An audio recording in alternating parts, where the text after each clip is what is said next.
Are you practicing the art of allowing, or are you practicing the art of disallowing? The art of allowing what? The art of allowing alignment, the art of allowing joy, the art of allowing yourself to be tuned in, tapped in, turned on, the art of allowing yourself to be in sync with who you really are, the art of allowing yourself to be the true extension of the source energy that you are and that you were born to be. You're so much more than these physical bodies, these beautiful clumps on chairs. That's not all that you are. You're not even individual. You think you are, although you're sort of mashed in here together pretty good, but you're not even individual clumps on chairs. You are consciousness streaming into these physical bodies. You are an extension of source energy. And as you are here in this body, exploring the details and coming to your own personal conclusions of what you prefer, you're sifting through what we consider to be optimum variety or contrast that helps you to focus your ideas of who you really are and what you really want into fruition. So as you explore unwanted, it helps you to know wanted, and as you explore wanted, it helps you to know unwanted. In other words, you're synthesizing all of that into your perspective, into your opinion. But the question that we want to put to you in a way that you'll really hear it today is, does your opinion about most things harmonize or resonate with the opinion or the knowledge of the source within you? Another way of saying that is, do your opinions make your heart soar and sing? Or do your opinions make you angry and frustrated? Because, of course, you have free will to feel the way you want to feel about whatever. We were just saying that since it equals your point of attraction, we know it's a big price to pay to get everything in the world that you've ever wanted, to start tuning yourself to good feeling thoughts. We know that's hard. And the reason that it is, and we are not being sarcastic, we are being sarcastic. But the reason that we are being that way is because we want you to understand that while you absolutely do have free will to feel the way you choose to feel, that there is something that's going on in your world. It's this powerful law of attraction that manages everything, that amounts to, in a word, momentum. Because law of attraction says that which is likened to itself is drawn. So if you give your attention to something for just a little while, as little as 17 seconds, you cross a mark where more momentum ensues, measurable momentum. Hold that same thought, non-diluted, non-restricted, for another 17 seconds. Another thought like it joins it. And once you cross the 68-second mark, we're not kidding you at all about this, there's enough momentum going in your vibration for you to notice a difference in your point of attraction. So, have you been listening to us for a while? If you have, you've heard a sort of unfolding of a way for you to look at your world, at your life, that is maybe different from what you've been hearing or understanding before. And the reason that we've been presenting it to you as we are is because we wanted to find a way to get your attention to say things that you don't automatically begin to rebuff with the sort of been there, done that attitude. In the early days, as we were talking to Esther about her point of attraction, she argued with us from time to time, but Abraham, it's true. It's true. I'm not making this up. It's true. I'm just repeating this injustice that is true, that somebody should call somebody about to take care of. And we said to Esther on many occasions before we finally convinced her, we are not questioning whether it is true, because there are many things that are true in your world that you do not want to live and that you do not want those who are living it to live. But if we were standing in your physical shoes, the criteria that we would use for what we are giving our attention to and what we are using as our object of attention by which we are practicing our point of attraction, we would be sifting and sorting through this time-space reality looking for things that we want to add impetus to. And even more important, that we want to bring more and more and more into the realization of our personal life experience. Just because it's true is not a good enough criteria. Is it true and do you want it? Or how about this? It has never been in all of the universe and I want it. It does not have to have ever been true for you to be the creator of it, because you are the creator of your reality, not the regurgitator of someone else's. Not the regurgitator of someone else. And so we talked to you about law of attraction. We told you it was a powerful law. And we said to you, you get what you think about whether you want it or not. And we said to you, you can tell by the way you feel whether what you are thinking about is what you want or whether it is the absence of what you want. And then we began to explain to you that there is a vibrational reality that is the precursor of all manifested reality. It's the vibrational version. It's the version you practice in your mind. It's the version that you practice through living of life. It's a vibrational version. You are spinning off this vortex of powerful positive creation. Because when you know what you don't want, you know what you do want. If you're rude, you want to be nice. If someone is rude, you want them to be nice. If you have not enough of something, you want it. The contrast helps you launch these rockets all day, every day. And we want you to understand that there's a vibrational version of what you desire that is a reality. It is a vibrational reality that the source within you, that non-physical part of you that remains non-physical, that continuous, eternal, non-physical part of you that stands in non-physical support of everything that you are.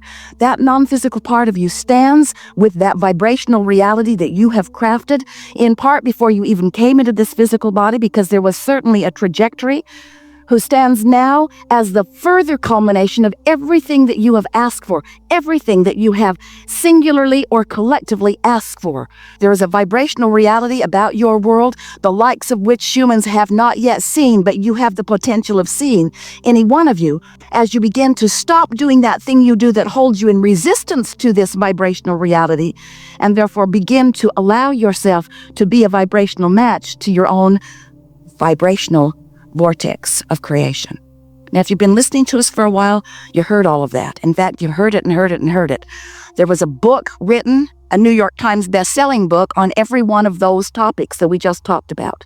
And the most recent one was The Vortex. The Vortex. We said to you, get in the vortex, get in the vortex, do your best to get in the vortex, get in the vortex, get in the vortex, get in the vortex. And finally you said, how?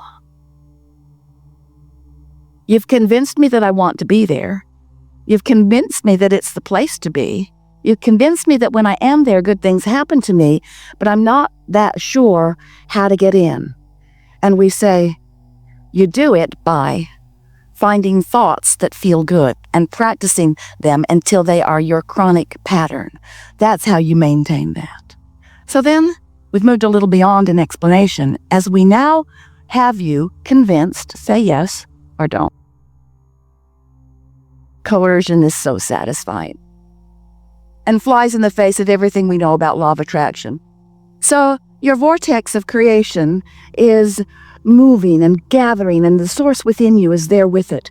And everything is queued up for your realization. But what does it take for you to be in a place where you realize, and by realize, we don't just mean you sort of see it in your mind, we mean you fully realize it. How does it move from a vibrational reality where you can feel it and sense it and be glad for it? And oh, that's a wonderful state of being. We want you all there all the time.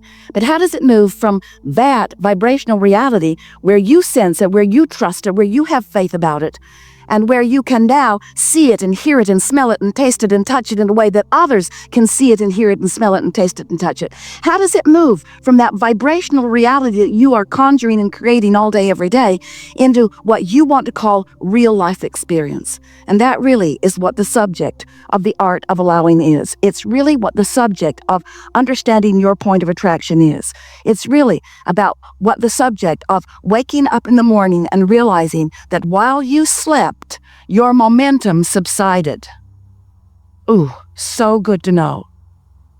Most of you don't receive the benefit of that subsided momentum because when you wake up, you pick up the subjects where they were yesterday and start talking about them again right away. Tweet, tweet.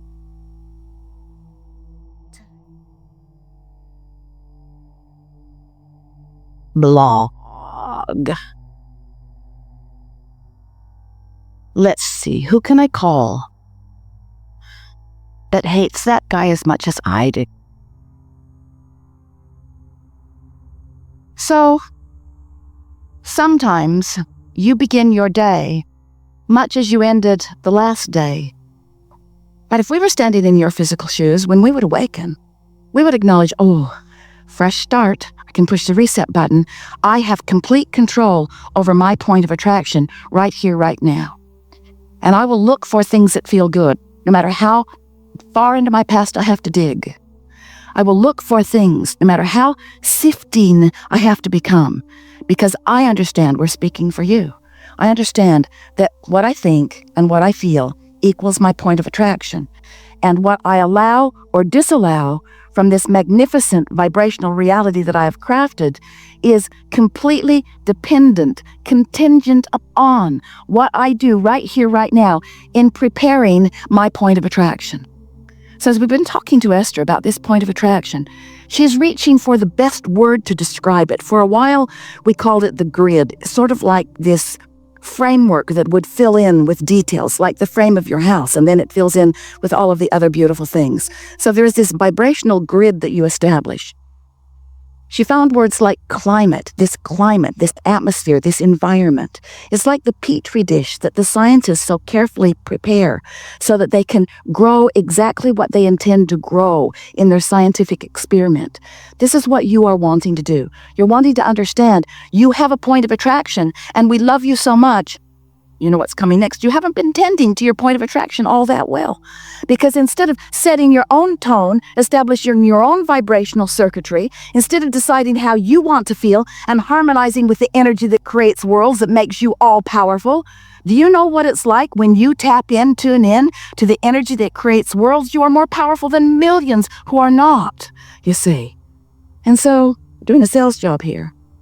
We just don't think that if we were standing in your physical shoes, that we would ever think that it would be a very good idea to respond to other things that other people are doing and use that as our basis for attracting everything that comes to us.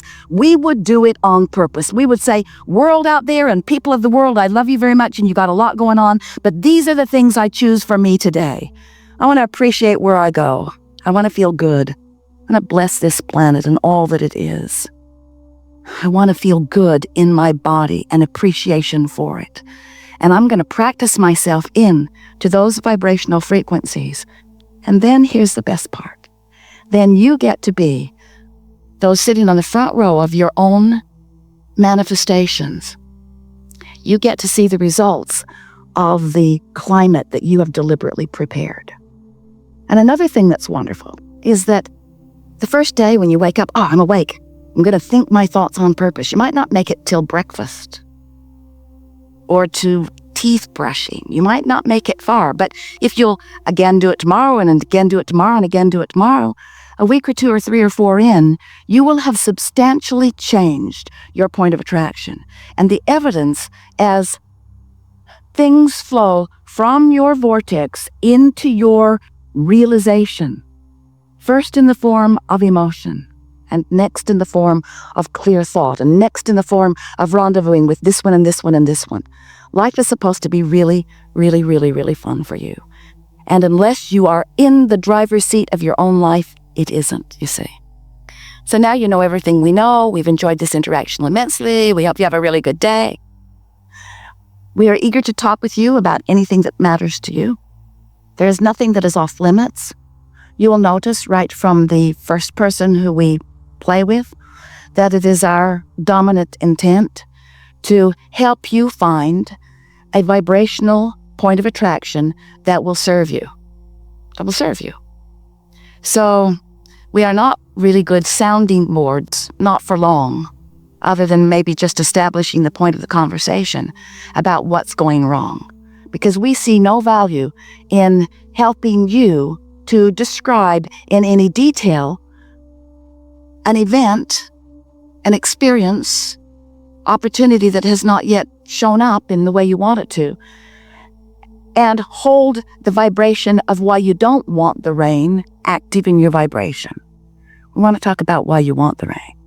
We want to talk about why you want the gig, why you want the job, why you want the lover, why you want the fun, why you want the clarity, why you want whatever it is that you want. Because whatever it is that you want is a wonderful thing. You've crafted it out of what you've lived, and it's valid, and it is a reality, and it is a vibrational reality, and it is ready to pop for you. You've just got to find resonance with it. And that's what we're all about here. So let's go find some resonance.